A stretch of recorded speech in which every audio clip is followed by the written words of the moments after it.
Hey, you guys. Thanks for checking out the show again. So, check it out. Here's how things are going to go this week. I'm going to spend the first 10, 15 minutes or so talking about some boxing.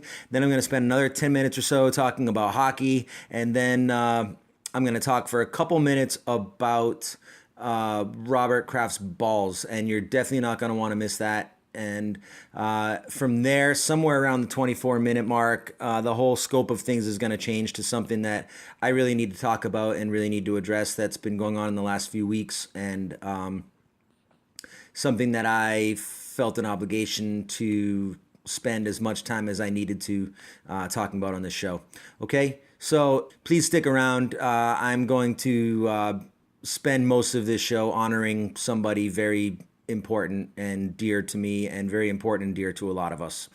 No music and shit like that. I had to change venues a couple times on this and do this from some different places so I could get this posted tonight. So I'm not at the studio, so I can't really mess around with music and stuff like that. So this is going to be one of those raw footage kind of episodes, but I think it's all well and good.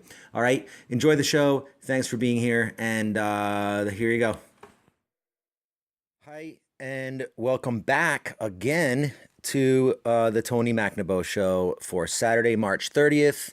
I'm Tony McNaboe. I'm just wouldn't you know it? I'm just getting myself back in the ring here from yet another standing 8 count. I'm not gonna say what I've said basically at the start of my last 2 episodes because I'm beginning to think that I'm fucking jinxing myself. So you probably remember what that is, and I'm not going to say it, but this has been a tricky little bout here with life lately, and I'm probably right now lately I am probably am losing this fight on the scorecard, but I'm still in it, and I think I've got some gas left in the tank, and you know anything can happen in a fight. Just takes one good shot and the whole thing turns around. Okay, so speaking of fighting, I'm going to talk a bit about sports to start this episode, and then I'm going to talk about something much more important than sports.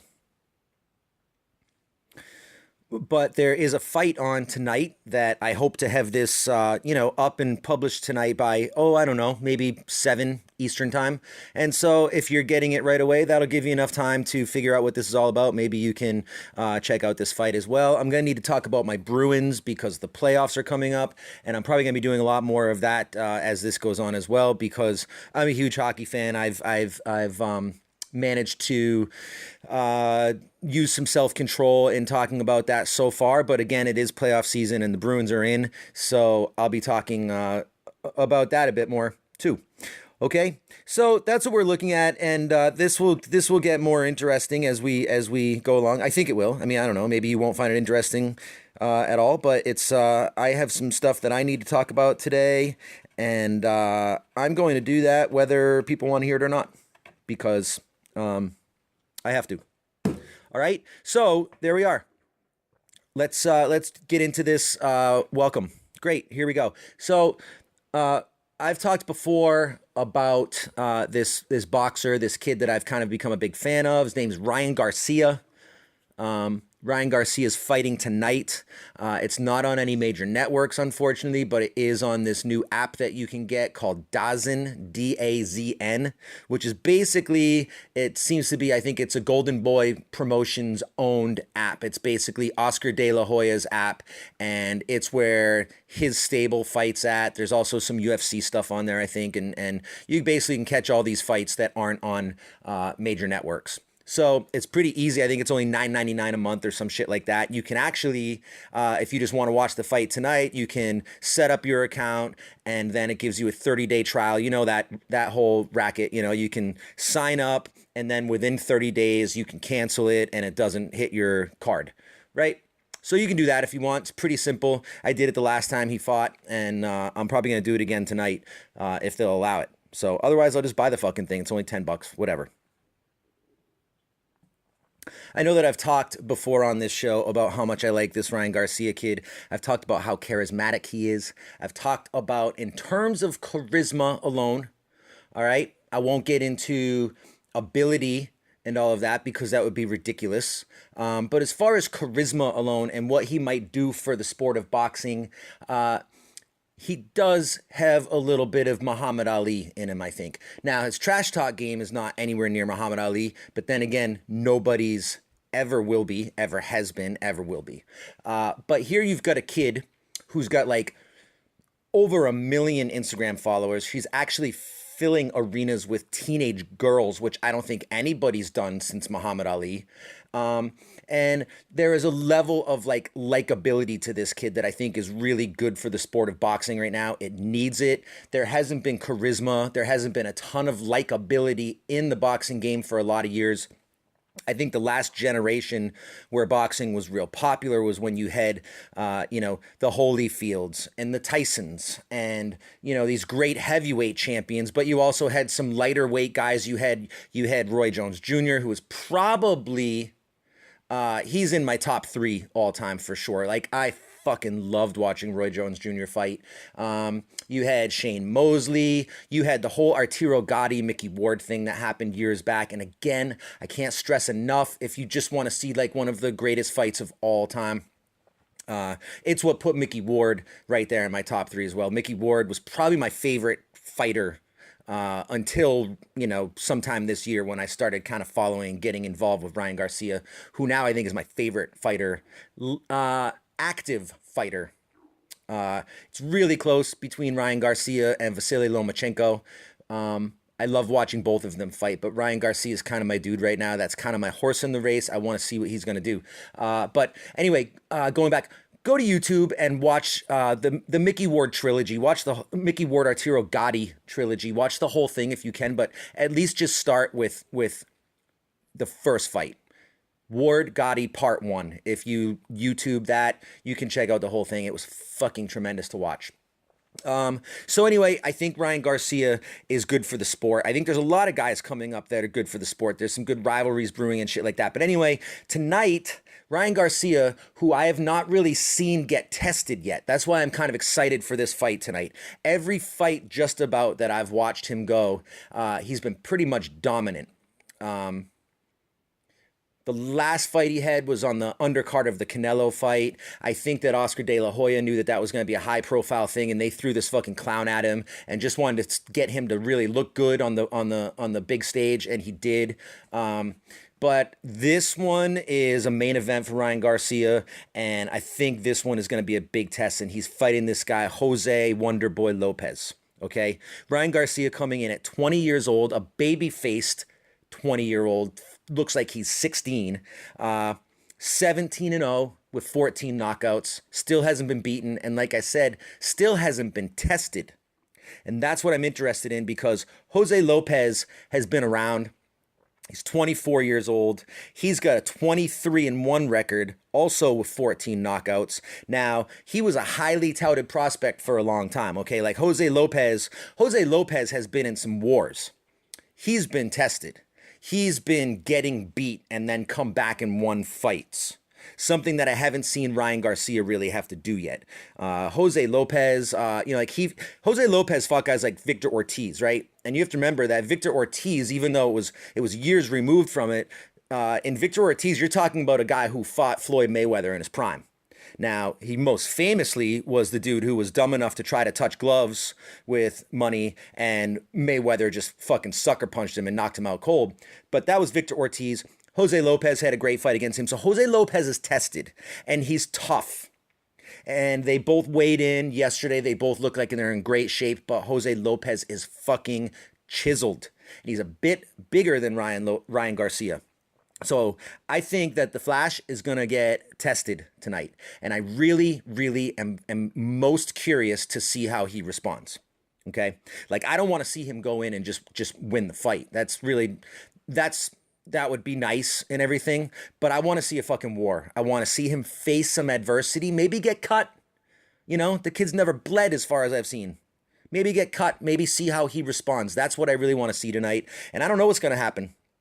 he could get handed his first loss tonight. I don't know. But I'm looking forward to it very much. And again, if you want to like check out, if you want to be involved in this, if you can get excited about this kid or not, just go to his Instagram.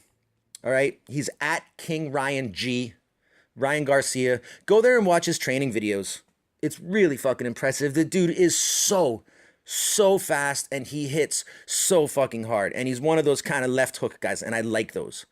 Like I said, going back to Muhammad Ali, one of my favorite things that I ever did as a boxing fan was when I finally, like, this was still in the age of like DVDs when you went and rented them. And I went and rented all these Muhammad Ali fights. And, watching the Ali Joe Frazier fights are some of my favorite shit ever. Those are still such classics. And I loved Joe Frazier. I like guys with big left hooks, right? I think that was a big reason that I liked Mickey Ward so much. He had that trademark left hook to the body that was almost unsurvivable. And I think Ryan Garcia has the makings of that same thing. His left hook is crazy. He hits like fucking bricks and he's super fast. He's fun. Go check out his training videos and then see if that gets you interested for the fight tonight or not. I don't know. I hope it does, because all I really want, if anybody is into boxing and you watched the Conor McGregor Mayweather fight last year, you would remember one of the undercards where this kid named Francisco Fonseca, another fighter who I really like a lot, he came in as an underdog and fought this kid who was one of Mayweather's proteges, and this kid was Tank Davis, Gervonta Tank Davis. And Tank Davis came in and fought such a fucking Bush League fight. And I thought Francisco Fonseca did a great job of fighting back on that and keeping his composure.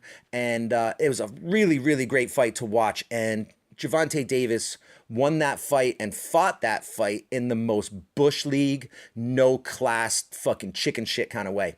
So he kind of immediately became public enemy number one for me on that night. Now, he and Ryan Garcia are in the same weight class. So Ryan Garcia needs a couple of big wins and a couple more like kind of high profile things before they finally make the Gervonta Davis Ryan Garcia fight. And if you're a fan of either one, that's sort of the fight that everybody wants to see right now.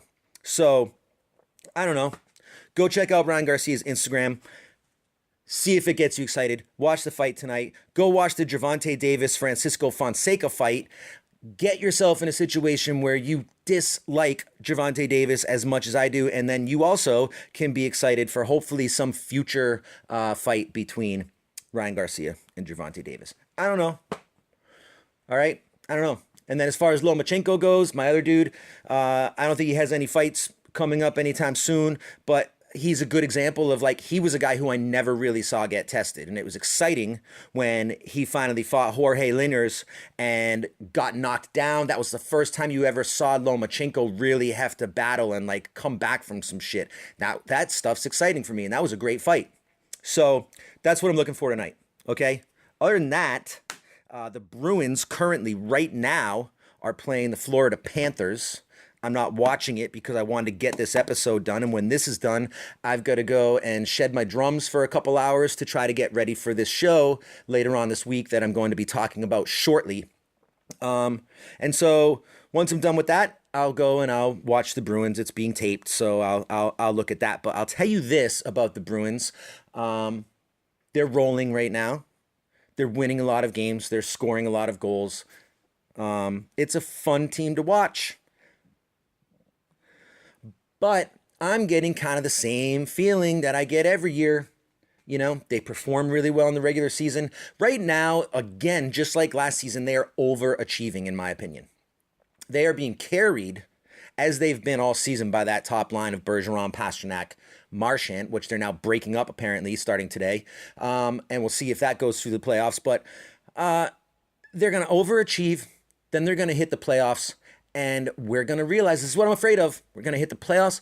We're going to realize that the Bruins don't have enough to beat Tampa Bay. They might not even have enough to beat Toronto, who did what the Bruins did not do this year, went out in the offseason and got much, much better with the addition of John Tavares. Okay? What did the Bruins do? They got fucking Joachim Nordstrom. Hey, all right, that's who we got. I'm so sick of these fucking little piss off-season moves from Don Sweeney. I'm so sick of these little fucking piss poor trade deadline moves. I mean, I thought somebody was playing a fucking joke on me this year at the trade deadline when I saw that they brought Lee Stempniak back into the fold. Remember like 3 years ago at the trade deadline when they fucking landed Lee Stempniak? That was Sweeney's big move. Lee fucking Stempniak, this is what you get us to fucking get through the playoffs. So they did it again this year, and everybody's like, don't worry, it's just a roster spot because there's a bigger move coming. Well, there wasn't. They got Charlie Coyle, which I was happy about. I've liked Charlie Coyle for a long time. I've followed him about his whole career, mostly because I traded for him in PlayStation like 6 years ago. And I've kept him around. I've won a few Stanley Cups with Charlie Coyle, by the way.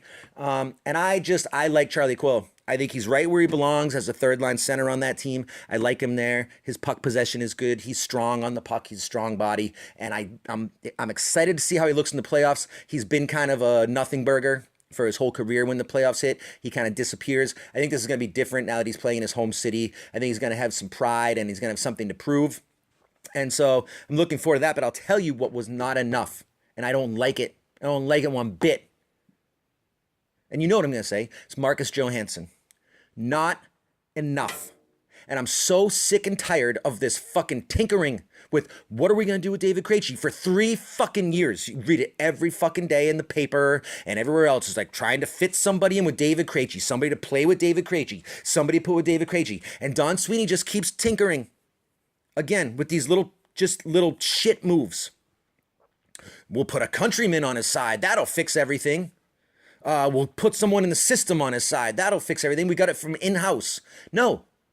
It's a really fucking simple formula. Jake DeBrusk is filling in his other side perfectly. I fucking love Jake DeBrusk. And then you've had this spot. It's just one fucking spot on the right side. And the formula is simple. All right? Just get yourself a good skating, physical, hard-playing North American player. Put him on the other side of David Krejci. It won you a fucking Stanley Cup, and it got you right to Game 7 of the fucking Stanley Cup Finals the following year. And then I don't know what Don Sweeney's been missing about that, why he doesn't understand that. But I'll tell you that Marcus Johansson isn't the fix. He's an all right player, decent little player, fine player. But I know at least today, he's your first line right wing so that Pastrnak can go down and play with Krejci. And I don't know if Marcus Johansson wasn't even a first line wing on a bad team before they traded for him. So I just don't like these little fucking moves where he gets these depth guys that are typically they are usually, they're a bottom 6 player. And Don Sweeney goes and grabs them and they start trying to file him in on these first 2 lines and it doesn't fucking work. So they're going to hit the playoffs. They're going to realize that they're one piece short, just like last year. We're going to find out that when the grind is on, they're not strong enough. They're not big enough. And that's exactly what happened last year. Tampa Bay just roughed the Bruins up last year. It was the first time since the Dave Lewis era, right? Like 10 years that I've seen a Bruins team get pushed around. They got punked in that playoff series last year by Tampa Bay. And when it was all over, I thought to myself, well, good. At the very least, the Bruins are going to bulk up in the offseason. They're going to go back to a bigger team, a stronger team, at least in a couple places, right? They're not going to get pushed around again. They're going to learn that they need to be a little bit tougher. Well, again, we ended up with fucking Joakim Nordstrom. And now with Marcus Johansson. Now, Coyle made him a little bit stronger on the puck. He made him a little bit heavier. Great. But they needed more. That was why I really wanted them to pry Michael Furland out of Carolina, which they weren't able to do. Wayne Simmons obviously went to Nashville. That was the piece that I was looking for. One more physical body that can score goals. And that was it. And then we were set. Well, we didn't get it. So we'll see what fucking happens. I don't know. I'll just tell you that, I blame almost all of this on PJ Axelson. PJ Axelson continues to fucking haunt me from the grave. Not from the grave, but after his career is over. I didn't like him as a player. He was another part of the Dave Lewis era that I couldn't fucking stand. And now he's their European scout, which is how we keep ending up. He's in Don Sweeney's ear, and Don Sweeney apparently really trusts him. And this is how we end up with guys like Joakim Nordstrom. This is how we ended up with a guy like fucking Kemppainen. Do you remember Kemppainen? Don Sweeney's first big splash when he got the job, his first signing was fucking Kemppainen. That dude who looked like the fucking kid from Deliverance sitting on the porch with the banjo. What a fucking joke that was. And then I remember when they traded away Tyler Sagan for Louis Erickson. And PJ Axelson was the first one to go and get interviewed and said, Boston's gonna love this guy. I've been watching him for a long time, and he's everything that Bruins fans love. And I don't know if PJ Axelson understands what Bruins fans love, because Louis Erickson was almost exactly nothing that Bruins fans love. He was actually almost everything that Bruins fans hate. He was soft. He was unemotional. He was unengaged. He didn't like going and being in physical areas. He didn't seem to really be much of a competitor. He had no fucking personality. That was awful too. And we got nothing left of that Tyler Sagan deal. Do you realize that? There's nothing left. Frazier went away on waivers to Edmonton. Whatever. Joe Morrow, I think same thing, went away on free agency. Whatever. Riley Smith comes over. And, well, okay, first let's remember Louis Erickson, who they could have made a deal for. Probably had good value. They could have gotten something. They probably could have gotten a top 3 draft pick somewhere in there for Louis Erickson before he became a free agent. They didn't. Don didn't. Instead, he just went away to free agency for fucking nothing. Right? So there you have that. Now, I know it was 5 guys. So you had Frazier, Joe Morrow, Louis Erickson, and then I was about to talk about Riley Smith, but there had to have been one more guy in there that I'm forgetting.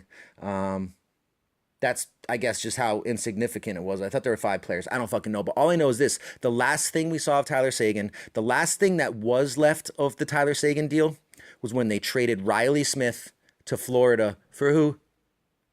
Jimmy fucking Hayes. Last year, the only thing left of the Tyler Sagan deal was Jimmy fucking Hayes. So think about that. Basically, when it was all said and done, for all intents and purposes, the Bruins traded Tyler Sagan for Jimmy Hayes.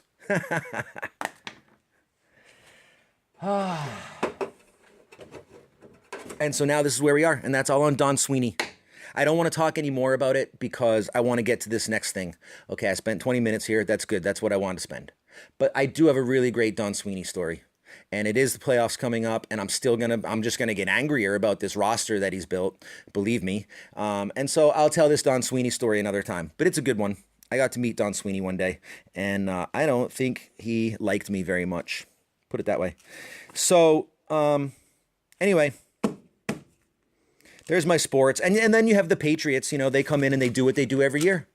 The playoffs get ready to start. It becomes an exciting time for the Bruins. You expect talk radio, sports radio to start, the Bruins are going to start dominating the discussion. And then the Patriots come along and they do something. They make a big fucking trade, or they sign somebody, or something fucking happens with the Patriots, and the news cycle just takes it and runs with it. So now you have the whole Robert Kraft situation. You have Gronk retiring, and everybody's talking about these 2 things now.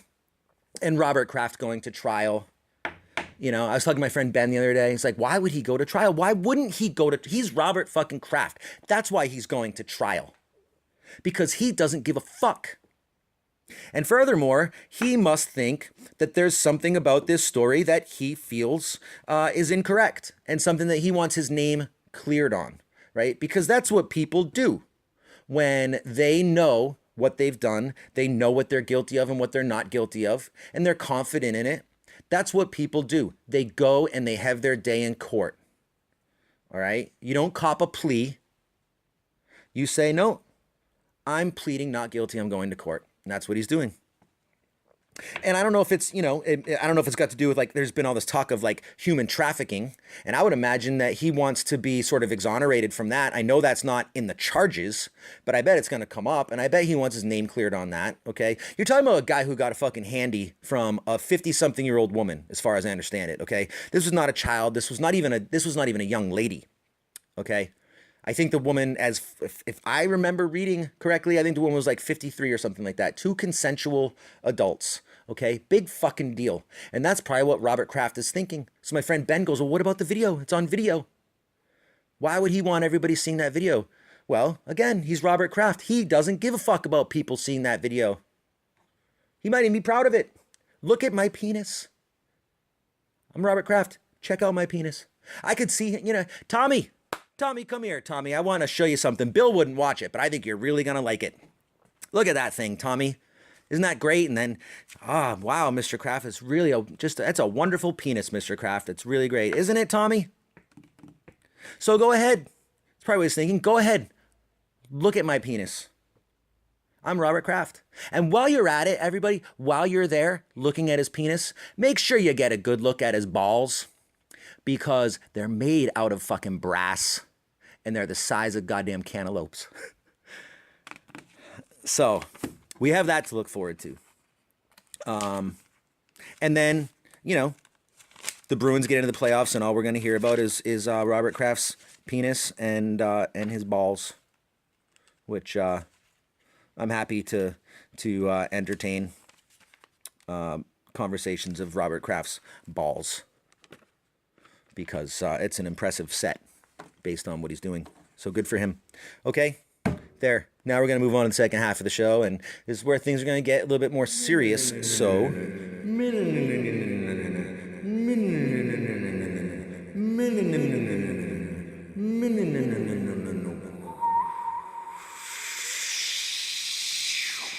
there. So those were some little self-made sound effects.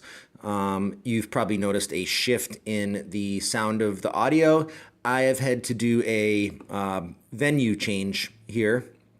I got a phone call just a second ago, as far as you know, and that kept me on the phone for about a half hour, and I had to come do another errand. So now I have moved over to a kitchen in downtown Portland, Maine, where I'll be finishing up this episode. But that's fine, because it was time to change subjects anyways. And so now here's what I really want to talk about. Several times throughout this podcast, I've mentioned my initial like first band that I had been in, the band that I've spent most of my life playing with.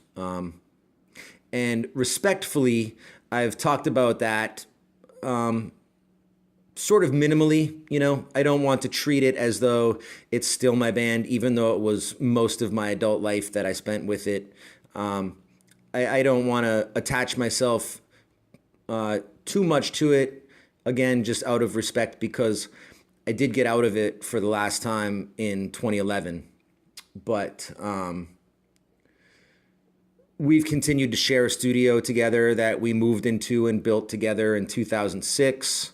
I had been in the band from 1993 up until 2011 when I left to move out to LA and then to Nashville and did some different touring stuff and hired on some different tours, did some songwriting and things like that. But in the time since, when I am home here in Maine, we still share that same studio, and those guys are still people who I see and talk to daily. There was and is a fellowship and a brotherhood and a friendship involved in that band that thankfully I've been able to keep intact through all of these years and through leaving. And like I said, we still share a space together, and we still play a lot of music together when we can. And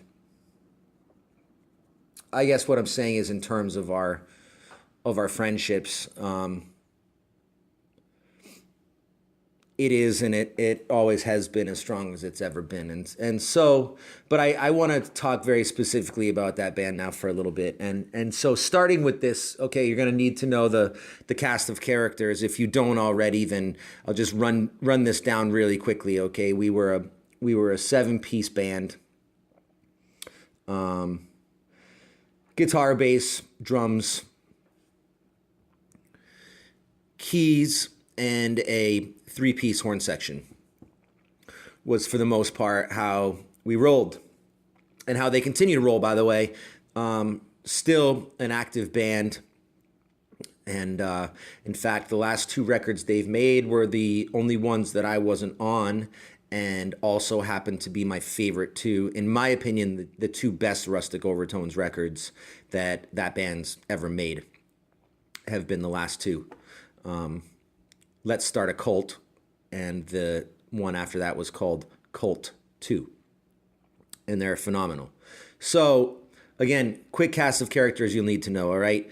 Dave Gutter, not a stage name, real name. Dave Gutter, lead singer, guitar player, primary songwriter. You know, arrangements were all of ours and all of theirs to create. But Dave was kind of the prime. He'd come with the structure for the most part and the lyric, and then everybody would sort of work with that.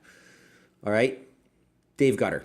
Then you have John Rudesy, who was the bass player.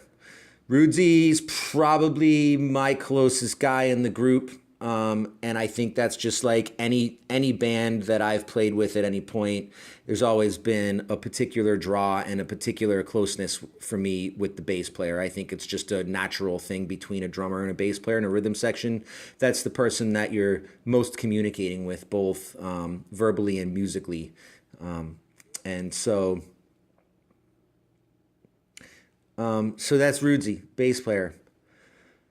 The horn section is Jay Ward, plays baritone sax.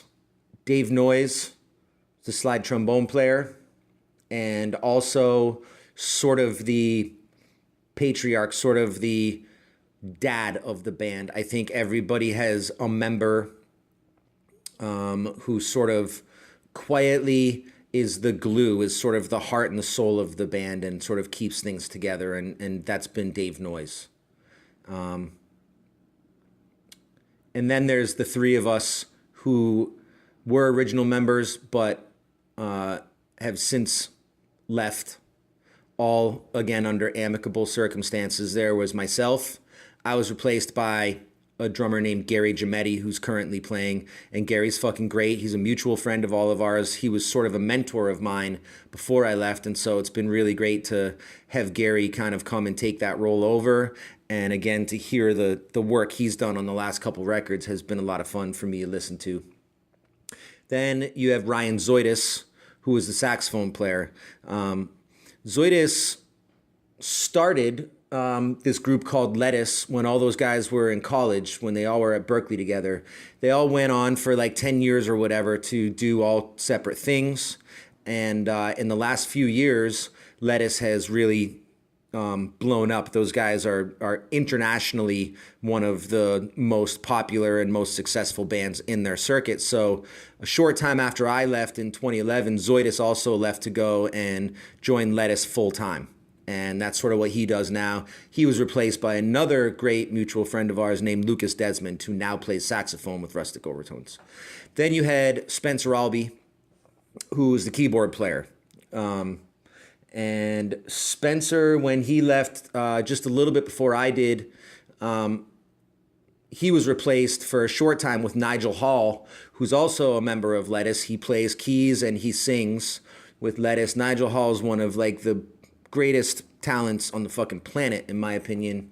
I love Nigel. I miss Nigel. I hope I see him soon. But we got to do one record with Nigel. The last record that I was on, Nigel played on all that. Nigel did a bunch of shows with us, and that was a fun period. And then he was replaced with this guy named Mike Taylor. And now that keyboard position kind of sits vacant, but so that's where everything's at, okay? So there's a lot of years in this band, and like I said, I told you how close we all are, and the fellowship that exists in this. Okay, so 3 weeks ago, at about 9 in.the morning, exactly 3 weeks ago, this past Thursday, at right around 9 in.the morning, I got a text message from Dave Noyes, trombone player. Got a text message from his cousin, who I grew up with in the same town, and knew him even before I met all the guys in high school. So, just randomly, I got a message from Dave Noyes' cousin Travis that said, "I'm very sorry to let you know that my cousin Dave Noyes passed away this morning." And I know that you were all so close, and you know how great of a person he was and how wonderful he was. And this is devastating news for all of us. I'm sorry to be the one to tell you. So apparently, his wife was just unable to wake him up that morning, and obviously the family was notified first, which meant that Travis notified me right away, and that meant that I was the first one to sort of find out. So I was frantic, and I was totally in shock, to be honest with you. Like, I remember just like, I don't know, for whatever reason, I just started organizing all of the shit in front of me. I was picking up like pencils from the desk, and I was putting them away in coffee mugs, and I was like cleaning up papers and stacking them together. I just was frantically, like, I just started fucking cleaning things and out loud just saying, what the fuck, what the fuck, what the fuck. And I honestly, like, I had no idea what to do. I put my jacket on. I just went outside, and I got in the car. I just started driving. I had no fucking idea what to do. I just started driving. And so the first thing I did was I called Rudesy, and I tried to tell him what I had just been told, and the words just didn't, I couldn't tell him over the phone. I couldn't even say it out loud. I hadn't tried to yet. And I said, I can't talk. I can't say this to you. You just need to come to the studio, please, as fast as you can. I'm going there right now. Meet me there as soon as you can. It's an emergency, and please hurry. And after that, I called Gutter, and then I called Zoidus, thinking that he might be out on tour, because that's where he spends most of his life now. And I was going to have to tell him some really bad news while he's probably riding on a tour bus somewhere, and tell him that he probably needs to think about coming home. And thankfully, he had just gotten home, and he was going to be home for the week. So I told him and Gutter both the same thing. Rudes is coming here. Just come here. I need to talk to you guys. I can't do this over the phone. And I waited there for those guys to show up, and then let them know what had happened. And it was just all, it was so fucked up, right? Because apparently, you know, I had seen him a few nights before at a rehearsal, and as we got talking to different people over the week, he passed in his sleep on Wednesday, but he still played his gig Wednesday night and Tuesday night, which was Fat Tuesday. So they had this little New Orleans, like Mardi Gras kind of gig happening, and he had been telling people, you know, don't get too close to me. I've got the flu. I'm sick, and so he wasn't feeling well. I don't know if that was related or not. No one knows yet. But we know he wasn't looking good, and he wasn't feeling well. And we still don't know what that's all about. But he went home from his gig on Wednesday night, went to bed. His wife and his son, he has a 3-year-old son named Noah.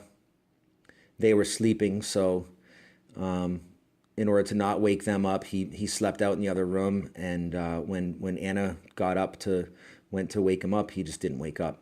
And I want to say this, like, I said this on the radio yesterday, the same thing. Dave Noyes was as straight of an arrow as I've ever known. He was basically just like me, but to an even further degree. You know, he drank, and that was really about it. You know, so there was no drugs involved in this. That wasn't the guy he was. That was very far from where he was. Dave Noyes was the most morally sound person I've ever known in my life. And so this was something natural, and we still don't know if it was an aneurysm, if it was a heart attack. But it was shocking. And so we all kind of stuck together that week. All the musicians in town, all the community in town, the outpouring from the community. Dave was such a he was so impactful over the last 15 years in just this city's culture, not just its music, but its art culture. He was very involved with artistic performances and scoring music for different, sort of like interpretive things. So, in the arts scene, in the music scene, in the just, this cultural, this very like sort of like foodie, microbrew sort of, the what this city has become, which it's thriving 100 times more than it was a decade ago or 2 decades ago when we first really got on the scene and started playing around here. And Dave Noyes has been so quietly at the core of all of that. And it really showed after he passed, and the entire service industry and the arts industry, the music community. And then beyond that, just, there was this outpouring of, support from even like corporate offices and things like that. All throughout Portland, there's been this outpouring of support. He leaves behind his wife, his 3-year-old son, Noah, and worst of all, as I found out the day he passed, a lot of us didn't know this, but they were pregnant. And so Anna's carrying his second son, Wes, which was heartbreaking to find out. So there's been a GoFundMe set up that has been wildly successful, like overwhelmingly successful. And there's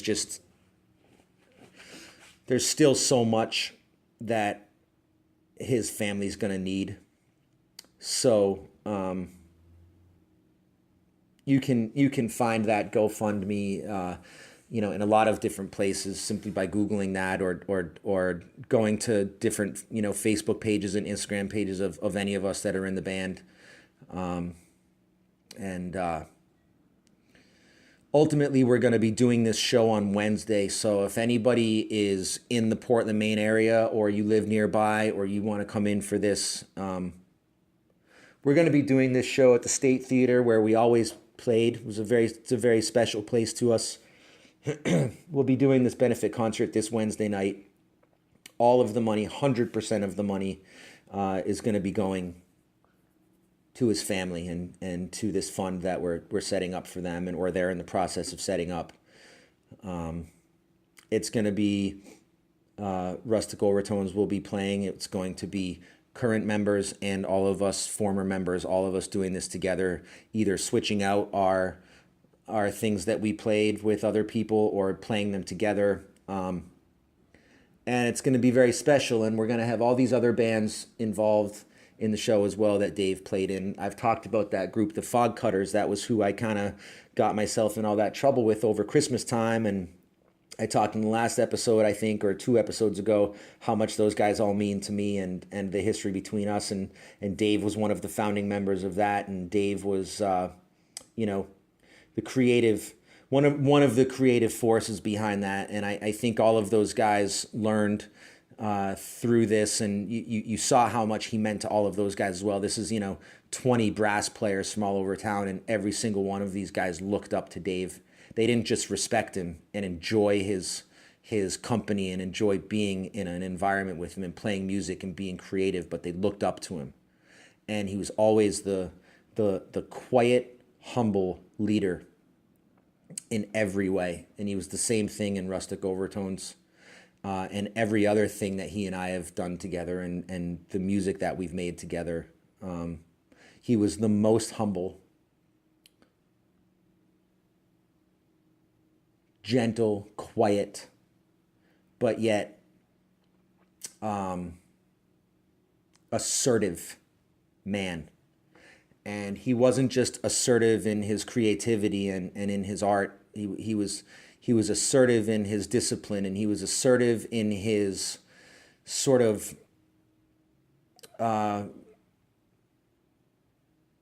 his ability to bring everything together, and like I said, he was sort of the dad of Rustic Overtones. He was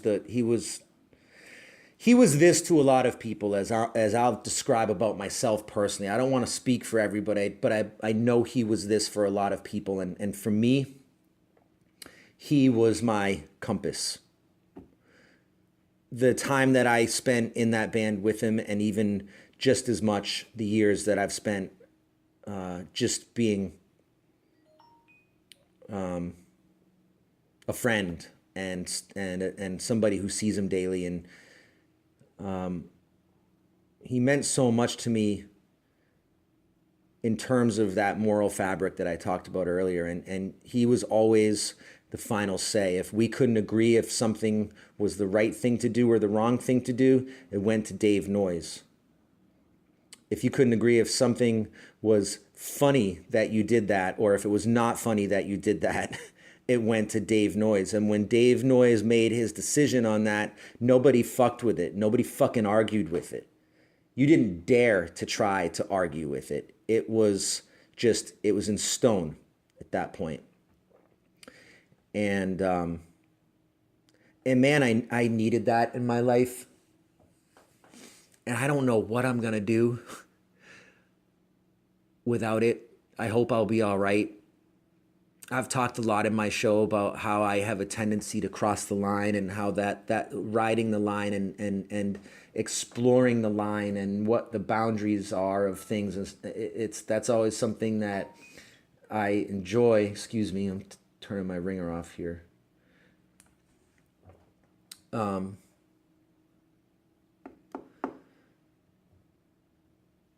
He was always so good at encouraging me when I should have been encouraged. Whether it was comedic things I was doing, humorous things, whether it was musical things, no matter what it was, if I deserved encouragement, he was so good at encouraging me. And when I needed to be discouraged, he was the one to discourage me from doing certain things. I know you might think this is funny, but it's not. I know you might think this is okay to do, but it's not. And he did both of those with such gentle, quiet clarity, and I'm gonna miss that almost more than anything, because there were times where I didn't know. A lot of times the line gets blurred for me and I don't know. And those times I went to Dave, and I would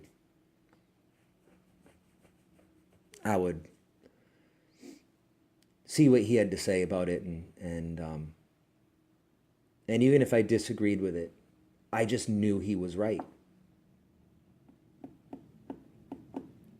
And I needed that, and I'm gonna miss that a lot.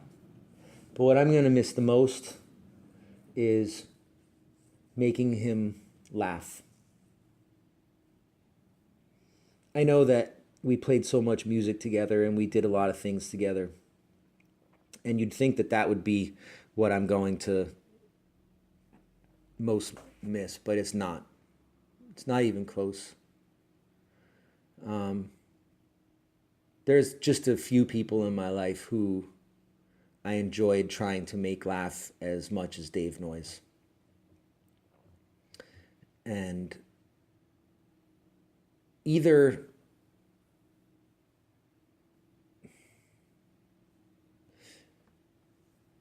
I knew the buttons to push with him and I was really good at making him laugh, or he so enjoyed my sense of humor, which is a wonderful thing to have in a friend. And I don't know which one of those it was, but I know that sometimes it was really challenging to make him laugh because he was a very stern guy, and he'd always try hard not to, because most of the time I tried to make him laugh, it was on stage, either when we were playing together or if I was watching one of the many other bands that he was in. And I'd stand and I'd be off to the side of the stage, and there's certain faces I made that he couldn't help but laugh at. There were certain phrases I'd say, or mannerisms, or voices that I would change my voice to and use that he couldn't help but laugh at. And in moments where he really shouldn't have been laughing were the moments where I really enjoyed trying to attack him. Because that was a great challenge. And I'd say more times than not, I succeeded in making him laugh when he shouldn't have been laughing. And I loved it. And I was constantly wanting to make him laugh. Almost every time I saw him for as long as I've known him, I was almost constantly wanting to make him laugh because I loved watching him laugh. And I love how much he liked laughing at me. And that is what I will miss more than anything. There's very few friends that I have that kind of tolerance for me. That sort of never get tired of me. You know? Again, it's a great thing to have in a friend. Just, you could just I could keep coming at him all the time and he would welcome it. And I just don't know who's going to fill that role. I don't know who's going to be unlucky and unfortunate enough to fill that role.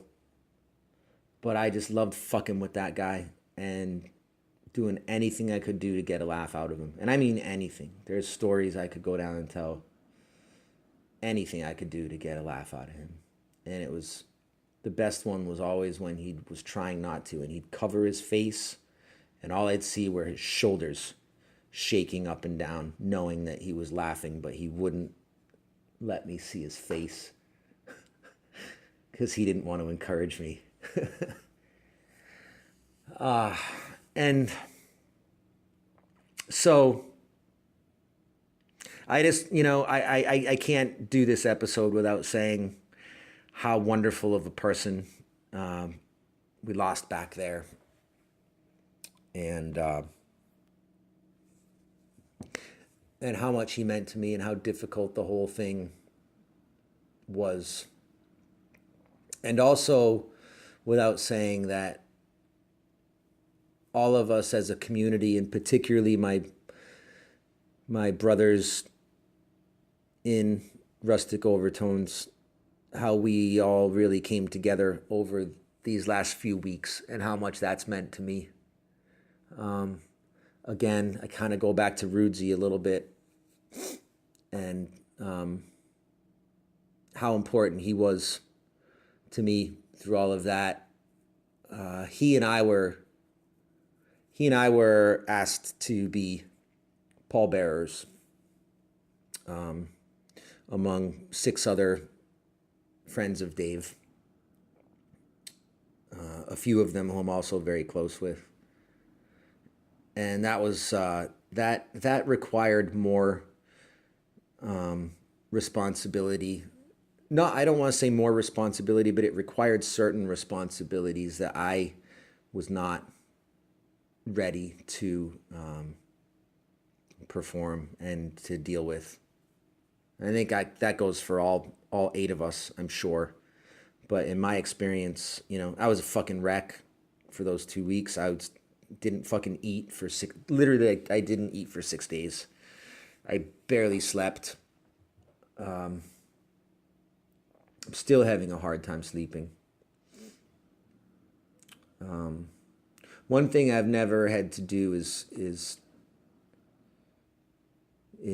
carry a friend like that, and it was almost too much for me, and what I think was too much for me was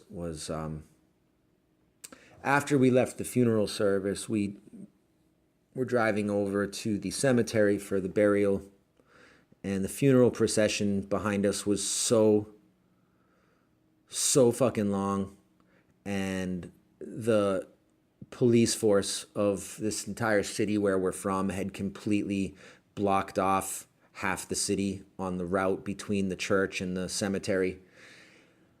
This part's hard to talk about. And blue lights and escorts and just this line of cars that seemed to go on forever. And we pulled into cemetery behind the hearse, and obviously John and I, we were pallbearers, so we were like within the first few lines of cars, and we were to pull up right near the hearse, right near the cemetery site. And as we rounded the corner, like I said, I've mentioned that band, the Fog Cutters, who will also be playing on Wednesday. I'll be singing a song with them that we did together, and there's a whole history to that with Dave Noyes as well. But we started pulling in the cemetery, and in the distance down by the gravesite where we were headed, there were like 15 or 20 guys all in their suits, and girls, and all in their dress clothes with their horns in their hands, their trombones and their saxophones and trumpets, and they were waiting for us. I didn't know this was happening. Remember I said to John, I'm like, dude, I didn't know this was going on. I started crying again. I didn't know about this. And John said, yep, it's going to be awesome. And I was thinking, I can't do this. This is like, it was just so overwhelming. And all those guys were all the guys from the Fog Cutters, another whole band of Dave's brothers who meant as much to him and he meant as much to them as Rustic did to the rest of us. And they were all there waiting for their brother. All these kids that all looked up to him and loved him so much. And as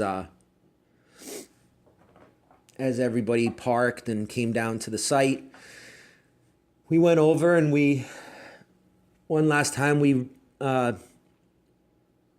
took him from the back of the car and got ready to walk him up to his site, which I could see in the distance. It was on a bit of an incline, and there was this green turf sort of covering outside of this steel little frame that I could see, which was where we were to place him, as far as I could tell.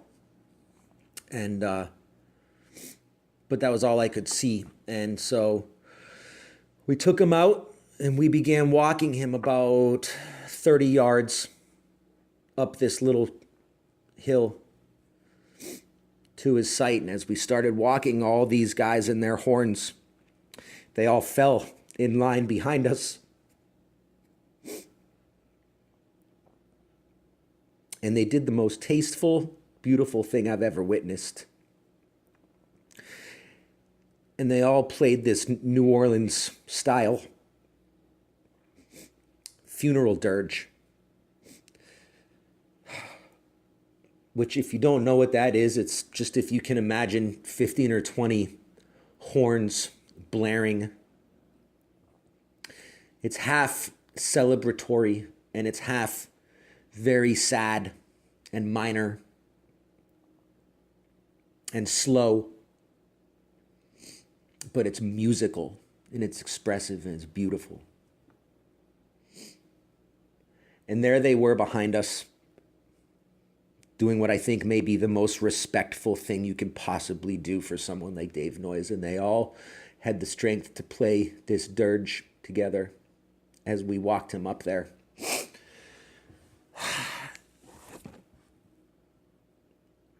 And as we got closer, I was first in line on the left side. I remember looking straight across from me at our friend Joe Cosno,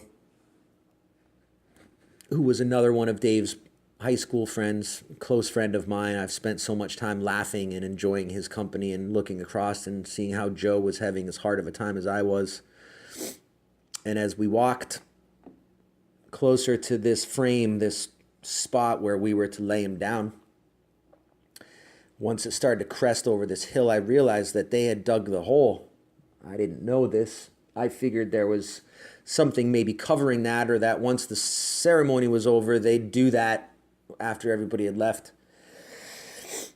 And that wasn't the case. And I was walking him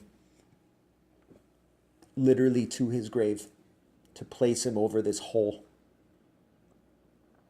And I had never seen personally the bottom of a grave, of an empty grave. You see it on movies all the time and on TV. And, just like so many other things in life that I could list off that you see in the movies or you see on TV, and you get desensitized to that. It doesn't seem like that strong of an image, but you see it in real life. It's very different. I think I don't need to go into detail of what those other things might be, but as we got closer, I realized that this was actually a hole, and I saw the bottom of this grave, and then I had to take my friend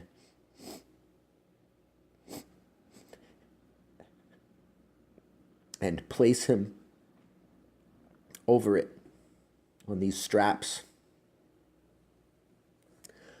That's an image that I can't fucking get out of my head. I hope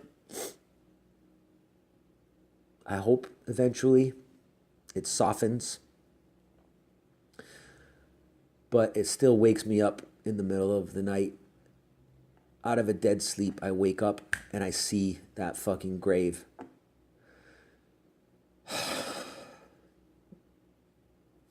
I wasn't ready for that.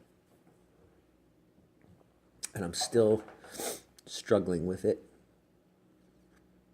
And at that point, there was nothing left to argue with as to whether or not this was real, as to whether or not this was final.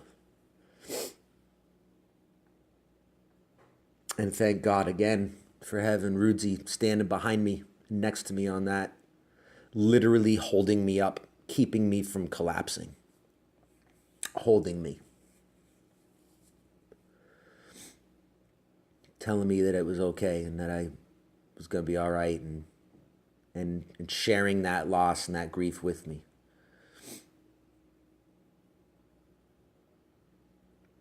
And in that moment, I swear, I felt the 20 years together between us, the miles of highway that we had traveled and the music we had made, all of that stuff in that instance, in that one moment. It was all pulsing through my entire spirit as we hugged, and the weight of our relationships and friendships and the weight of what we had done together in our lives,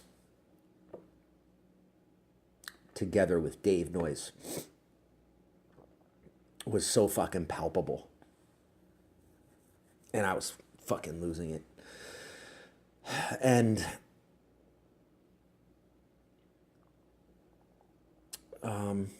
there was so much beautiful shit that happened during that ceremony.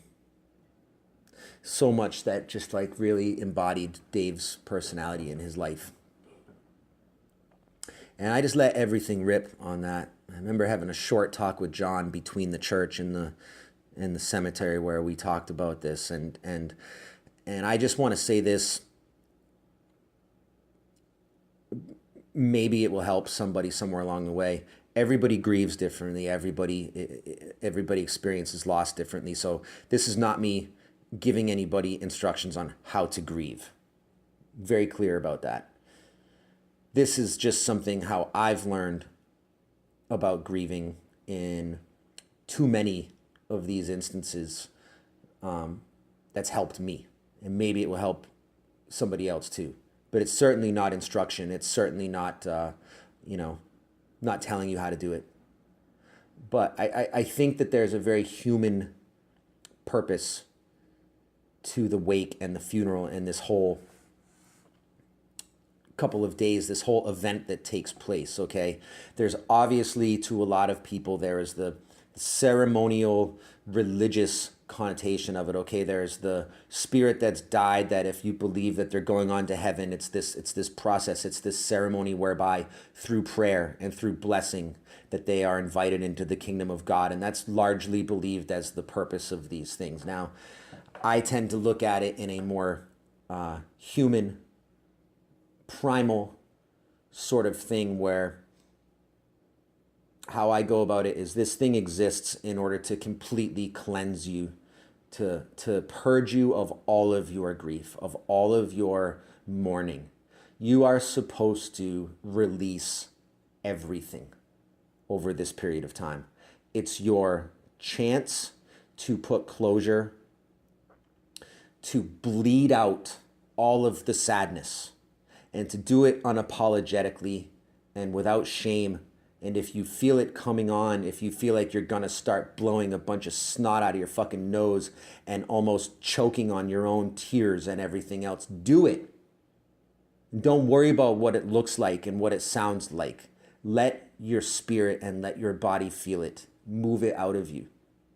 And I did a lot of that over that week, and I certainly did a lot of that over the course of the wake and the funeral, and that's no secret to anybody.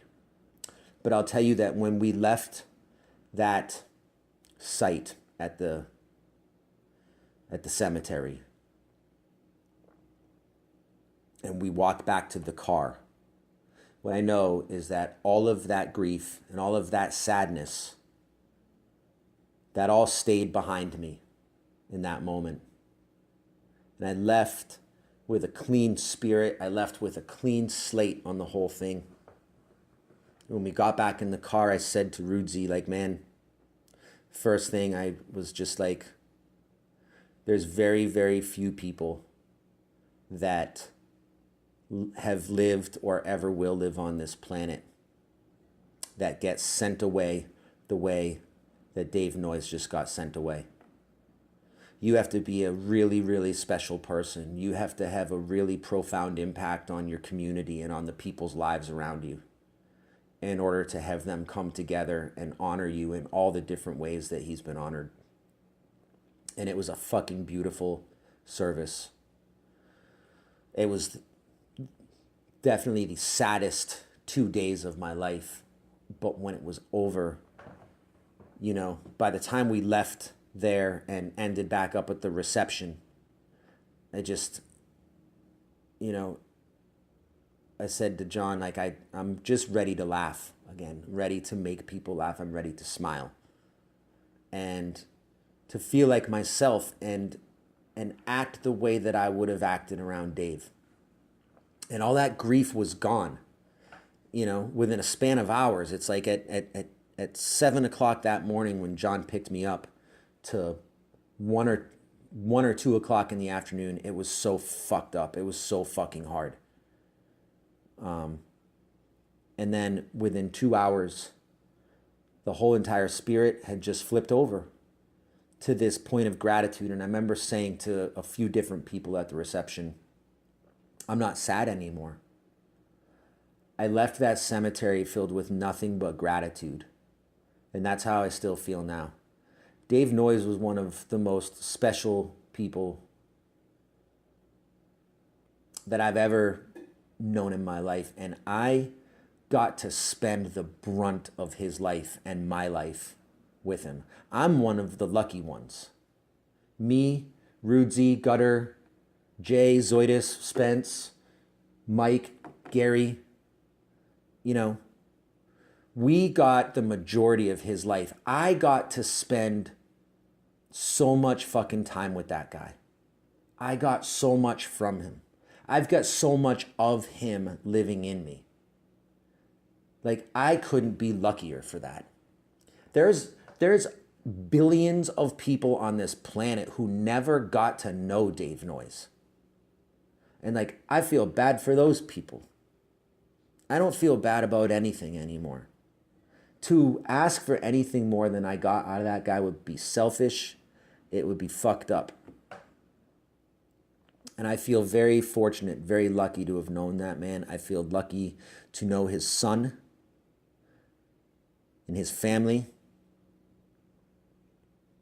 I feel lucky for the large part of him that lives inside of me.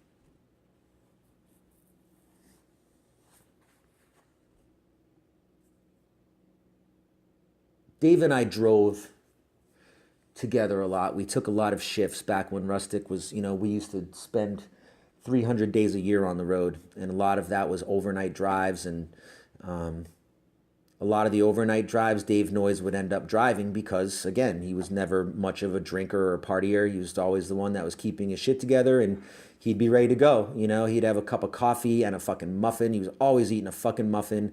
It's almost like, the everlasting gobstopper from Willy Wonka. It's like somewhere in his life, Dave Noyes won or acquired like the everlasting muffin. I swear to God, you'd be positive that he couldn't be still eating that same muffin and he'd still have like half. He was perpetually eating a fucking muffin and drinking a black coffee. So he'd drive all these overnights and I would co-pilot all these overnights because along with Dave's like sobriety and kind of straightness and everything else, I had this innate fear of getting lost on the overnight because Dave wasn't like the most alert driver, He'd take a wrong turn or, when the highway splits and he'd just be like listening to his radio station and he'd just blindly like go off the wrong. And then you'd wake up 6 hours later and you'd be 12 hours out of the way from where you were going. So I would always co-pilot, make sure that I had the map in front of me. And mostly what Dave and I would do is we would drive these long overnight rides, 10 hours through the night into the morning. Everybody would be asleep behind us. It was just peaceful. And what I loved about Dave was that Dave was a thinking man's man. Dave didn't have any problem ever engaging me, letting me find things to discuss with him, whether it was a debate or whether it was something we were both agreeing on. We would have these long, deep talks. And he was one of the few guys in the band that I could really like get super deep with. So we'd do those overnight drives and we'd find talk radio station on whatever city we were driving through or whatever we could pick up. And we'd just wait. For the most part, we were pretty aligned in what we thought. We didn't always agree on politics. We didn't always agree on music. We didn't always even agree on shit within the band musically that we were doing. But for the most part, we were pretty aligned. But we'd listen to talk radio. We'd agree like, oh, yeah. We'd shake our heads. And then it's like we'd just wait till there was something that we didn't agree on. And then it was like I'd wring my hands like, yes. And then we'd spend however long we had to just arguing and debating this point. And I fucking loved doing that. We also found a lot of good music together, introduced each other to a lot of good music on those overnight drives. And this is a weird way to wrap this up, but it's also kind of like, it's poignant. And I've thought about this a lot.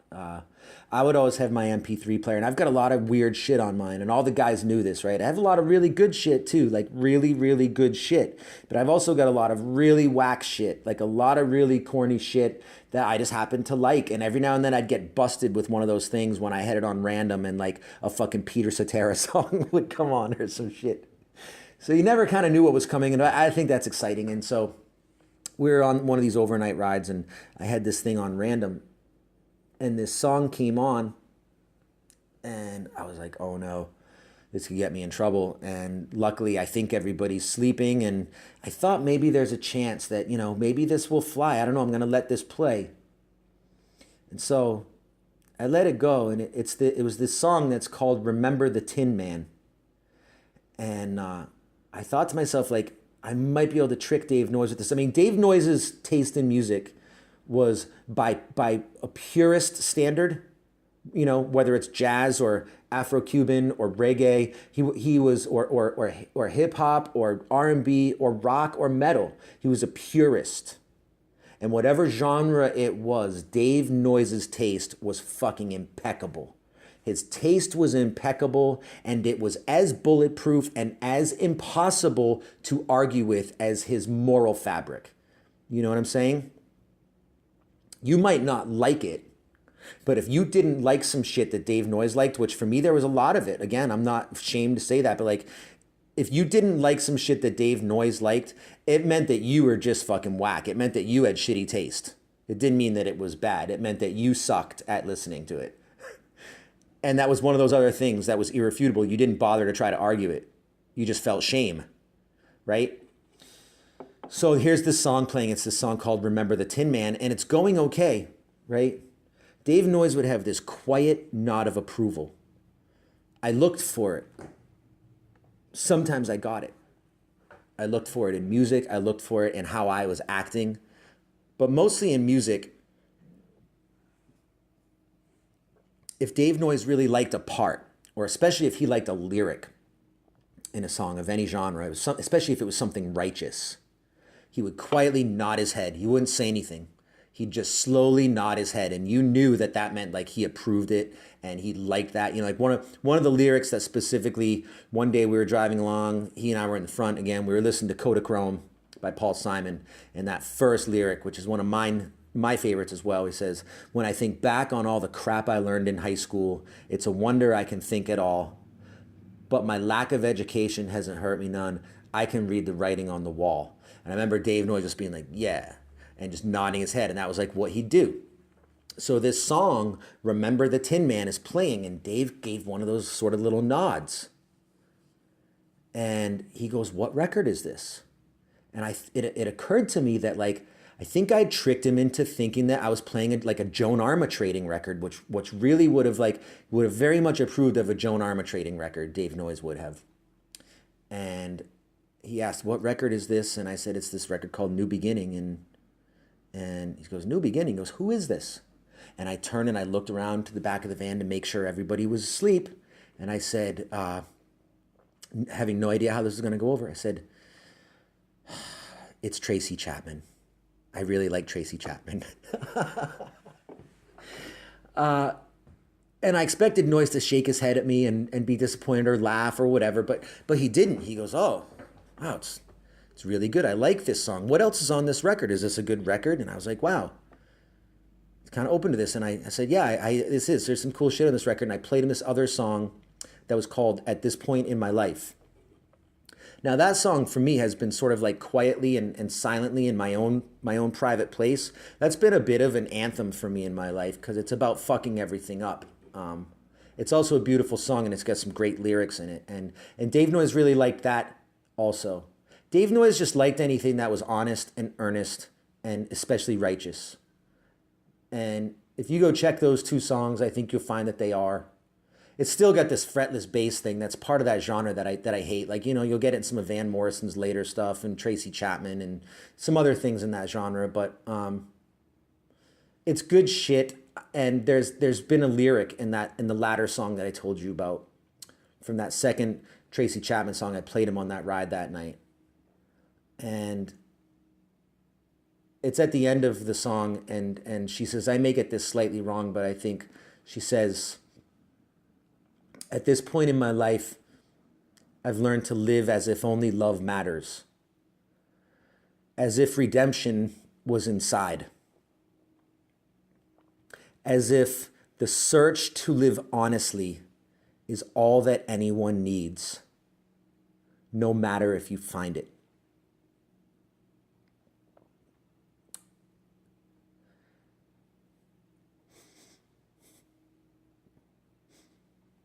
And Dave personified that lyric. Whether you like the song, whether you like the artist, whatever, fuck, it doesn't matter. But those words are, I think, meaningful. And those words are, Dave personified those words.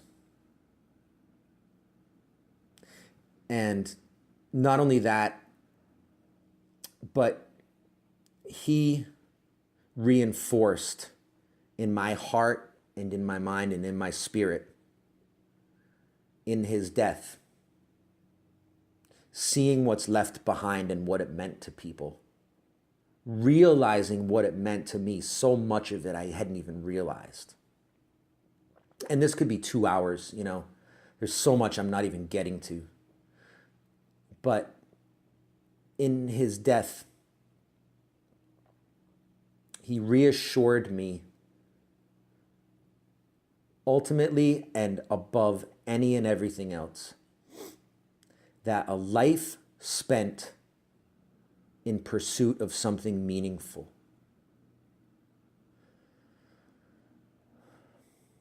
particularly if it can be meaningful to you, but also meaningful to the community around you, a life spent in pursuit of art, creativity, music, no matter if you attain it, if you capture it, doesn't even matter. The pursuit and a life spent in pursuit of that is a life worth living. And it's a meaningful life. And all you would need to do is have driven down Congress Street at the State Theater, one of the most iconic venues and billboards in our entire city, and see where it read, "Thank you, Dave Noyes. You are loved," in the days after he passed. You know, when he was here, I think it would have been easy for a lot of people, people who have their yachts and their desk jobs and their everything else. They could look at a guy like Dave Noyes and they could think that that person's living a life of no direction and no value because he hasn't kept up with the Joneses and he's not part of the status quo. Well, you'd only need to take a look around Portland these last few weeks to see how much value that guy's life had. And it's because he lived it simply, and he lived it with an interest in nothing but pursuing art, creativity, and expression, and doing it with complete and utter selflessness and kindness to everybody who ever crossed his path, to everybody who ever was lucky enough to work with him, to anybody who was lucky enough to know him well enough to stop and have a conversation with him, even to anybody who just knew him as the guy who came in and got a cup of coffee and said thank you and please.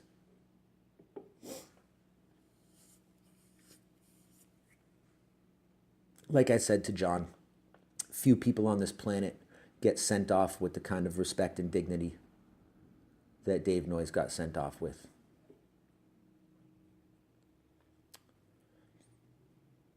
It's been one of the greatest honors of my life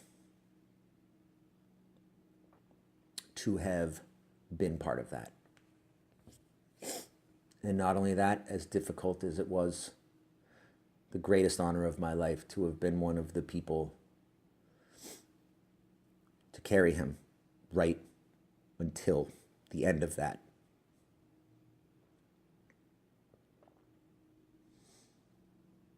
And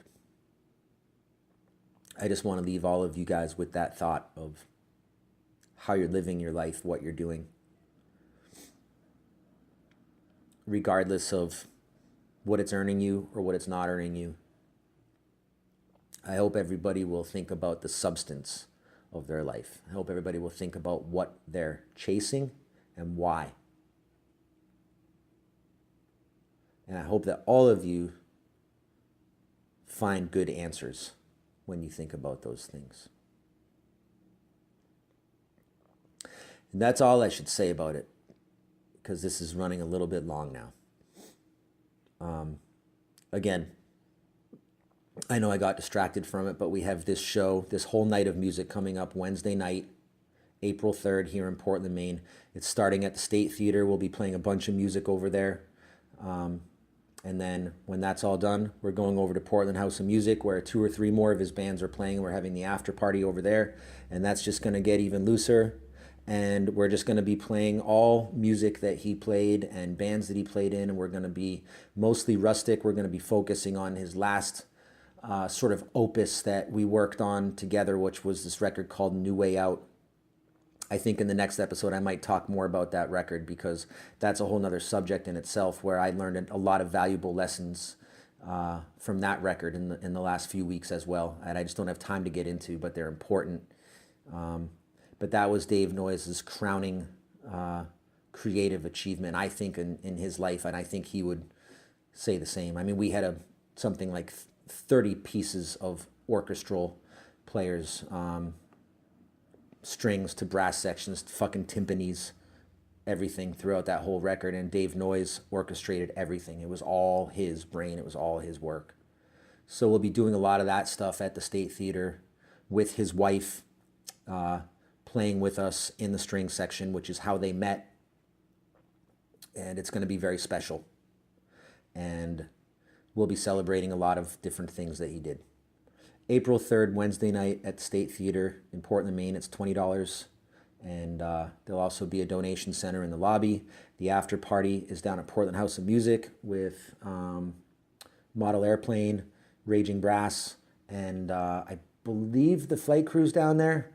I'm not sure if they're there at the State, but Jaw Gems will be playing that night at the State. Kenya Hall, Loud Davinsky of the Motet, Rustic Overtones, obviously. Spencer's going to be doing a song with the Fog Cutters. I'm going to be doing a song with the Fog Cutters. Ghost of Paul Revere are going to be there. Basically, everybody that Dave touched, which is a lot of people, we're all going to be playing music and celebrating for him, okay? So that's it, you guys. And like I said, go track down that GoFundMe if you want to help out with that as well. I wish I could talk for 3 hours about Dave Noyes' life, and I could get into all these stories. It would get funny, it would get interesting, and it would be well justified. But at least for right now, I'm gonna go. Okay.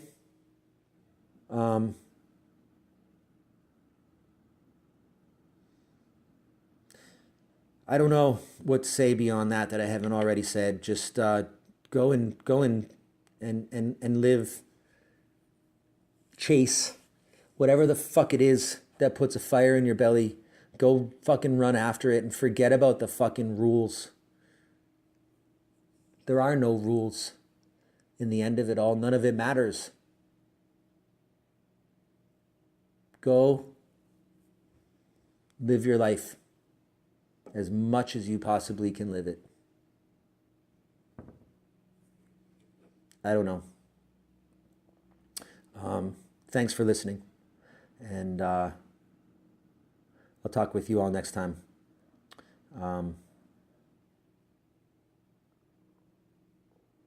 That's all. Love you guys. Stay alive. Take care of yourselves. Take care of each other. All right. Good night.